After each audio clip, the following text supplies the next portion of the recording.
শুভেন্দু অধিকারী নিজে ভবানীপুরে প্রার্থী হয়ে দাঁড়াবেন কিনা বিজেপির তরফ থেকে সেটা কিন্তু এখনো পর্যন্ত নিশ্চিত নয়।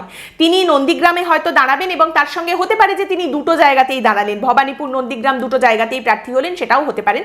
কিন্তু যাই হোক না কেন, তৃণমূল কংগ্রেসও অবশ্যই করে তাদের ব্যাকআপ প্ল্যান তো রেডি করেই রেখেছেন।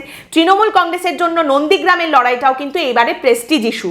যেখানে মমতা বন্দ্যোপাধ্যায় হেরে গেছেন সেই জায়গা তৃণমূল কংগ্রেসকে ফিরে পেতেই হবে, সেই হারানো জমি তাদের উদ্ধার করতেই হবে, সেই জায়গায় তৃণমূল কংগ্রেসকে এবার জিতে দেখিয়ে দিতে হবে, এইরকম একটা চ্যালেঞ্জ এবং মনোভাব কিন্তু তৃণমূলের তরফ থেকেও রয়েছে।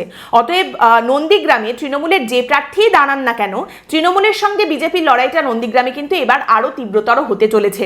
এবার নন্দীগ্রামে মমতা ভার্সেস শুভেন্দু এই লড়াইটা হয়তো দেখতে পাওয়া যাবে না, কিন্তু সেটা দেখতে পাওয়ার একটা সম্ভাবনা ভবানীপুরে রয়েছে যদি শুভেন্দু অধিকারী দুটো এলাকাতেই দাঁড়ান, দুটো জায়গাতেই প্রার্থী হিসেবে দাঁড়ান।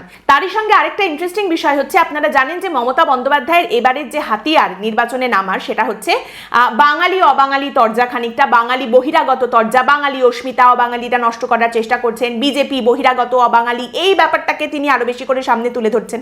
কিন্তু ভবানীপুর তার নিজের কেন্দ্র, সেখানকার জনবিন্যাসটা এরকম, সেখানে এত রকমের মানুষজন বাস করেন, এত রকমের সমষ্টি মানুষজন সেখানে রয়েছেন, এত ভাষায় তারা কথা বলেন, অবাঙালি মানুষ এত সেখানে রয়েছেন, এই জায়গায় কিন্তু মমতা বন্দ্যোপাধ্যায় এই কথাগুলো সেইভাবে ব্যবহার করতে পারবেন না।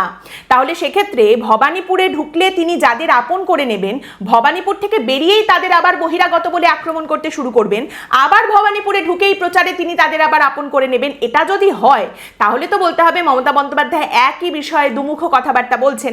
এইটাকে নির্বাচনী প্রচারে মমতা বন্দ্যোপাধ্যায় কিভাবে সামলান সেটাও কিন্তু একটা দেখার বিষয়।